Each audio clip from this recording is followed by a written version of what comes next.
A petition launched by the Gruppo Immagine Association aims to stop the eviction of the Minimu Children's Museum in Trieste. Supporters are asking regional authorities to suspend the enforcement order and allow the centre to continue its activities. We are here to launch a petition to save the Minimu, the Museum of Children of Trieste in San Giovanni Park.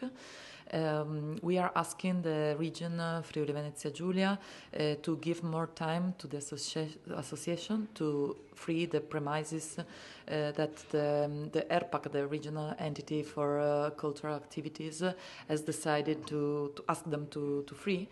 And moreover, to start a dialogue with the association itself and with the municipality to find an alternative solution.